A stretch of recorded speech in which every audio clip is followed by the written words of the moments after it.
If last night's election results are any indication, the rules of the Democratic Party may be changing.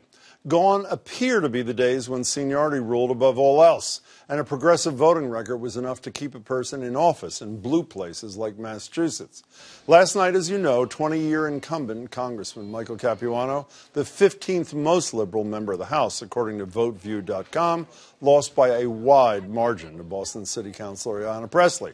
And when the results came in, even Pressley couldn't believe it, as captured by friend of Greater Boston and of the new Congresswoman, Jessie Mermel.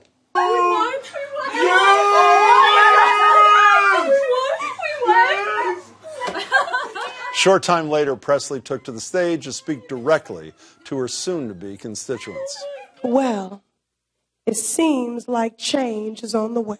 Ours was truly a people-powered grassroots campaign that dared to do what Massachusetts Democrats aren't supposed to do. With our rights under assault, with our freedoms under siege, that it's not just good enough to see the Democrats back in power, but it matters who those Democrats are.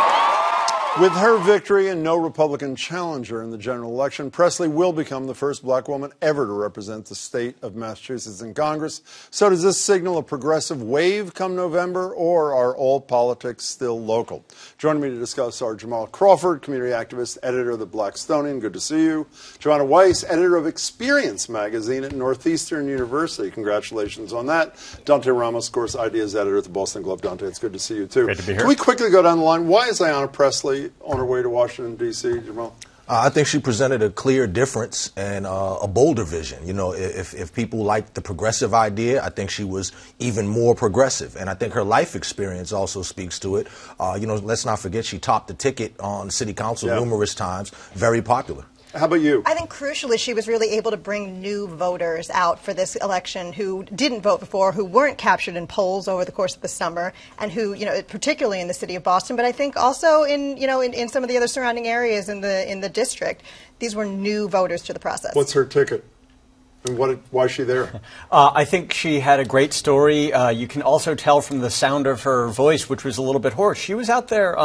She was out there working the district, and I think didn't take a lot for granted and acted as if she was the underdog. You know, the first televised debate was here between the two of them, and I asked them both, but starting with Councilor Pressley, how much race and gender mattered in this election. Here's what she had to say. I'll leave that up to the electorate. You know, I do believe that government cannot be formed by the people if all the people are not represented. But I'm running because I believe that these times require bold activist leadership. If I were the candidate, I probably would say that too, but it did matter. I mean, it clearly did matter in a majority-minority city where people of color are underrepresented in the halls of power. It did matter yesterday, didn't it? Absolutely, as it should. So I think race matters. I think gender matters.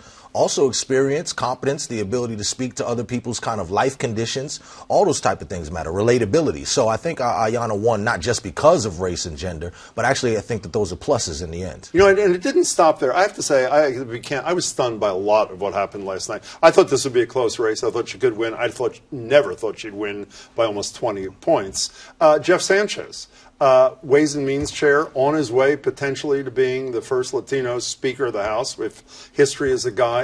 Byron Rushing, been in the legislature 3.5 decades, one of the most senior members, and an African-American.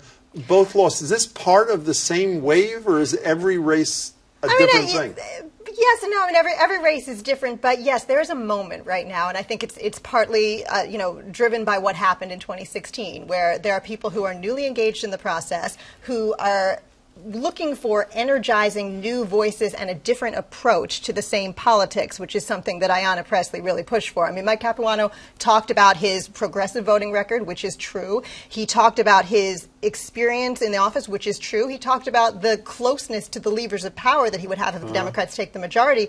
But people wanted a different voice and a different kind of attitude and approach. Do you buy that with the situation with Sanchez and Rushing as well? I think that's right. I think what you saw yesterday was that dam broke. I don't think it means everything has changed forever, but there is a certain amount, or there was a certain amount of pent-up energy in progressive circles. It seems to me the contract, or the implicit contract within Democratic politics in Massachusetts, has been that the older generation of Democratic politicians will say to the younger generation, yeah, wait your turn, we've got you covered.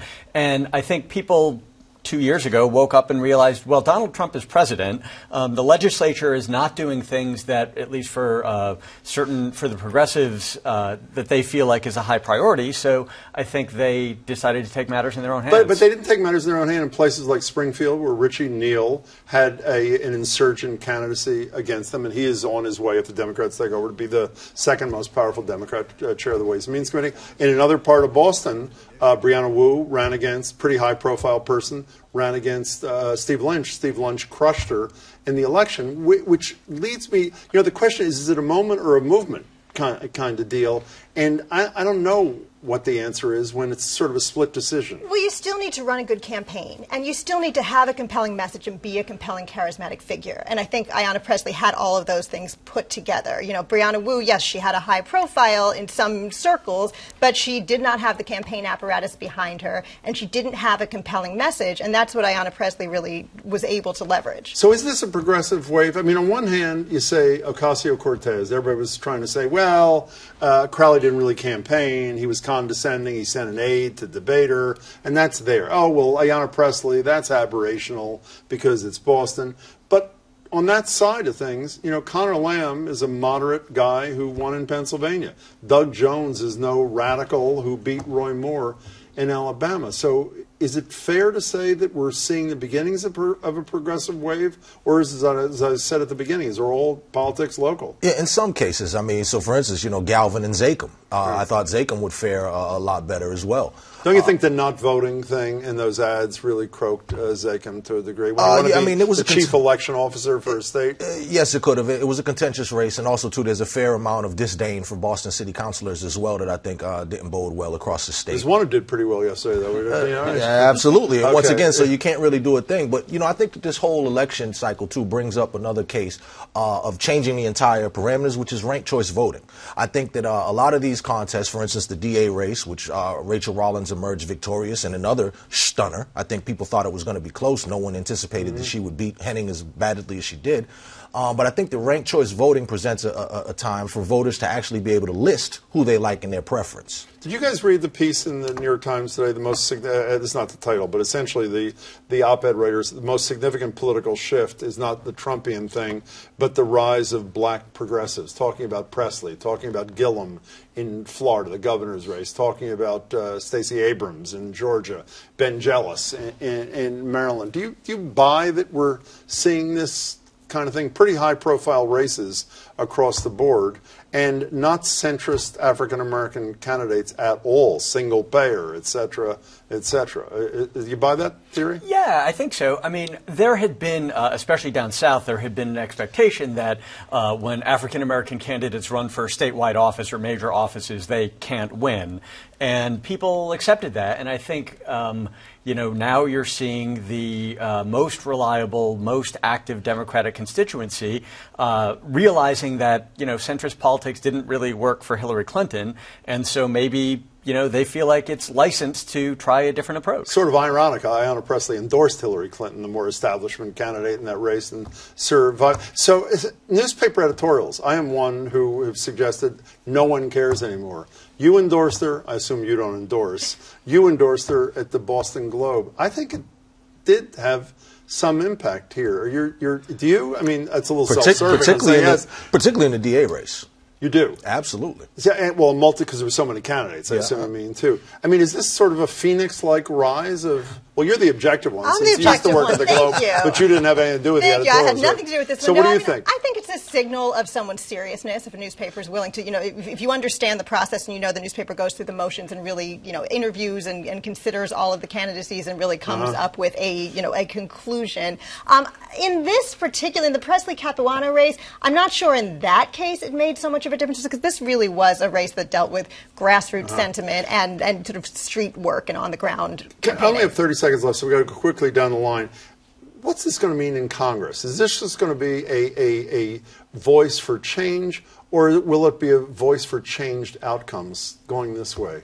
Dante, I mean, there's a lot of resistance in that body, and a lot of old hands are still there. Quickly, if you can. I think it's clear that putting new voices out there is something that could work for the Democratic Party, and I think they'd be silly to not encourage that. Do you think it means real change inside the halls of Congress? I think the congressional leadership is going to need to adapt, or there's going to be an insurgent motion to change some faces there. How about you? I think it's a bigger focus now on poverty, a bigger focus on communities of color, and I think it's a good thing. Good to see you. You as well. Take care. All right. Thank you. Bye. Thank you. See you, Dante.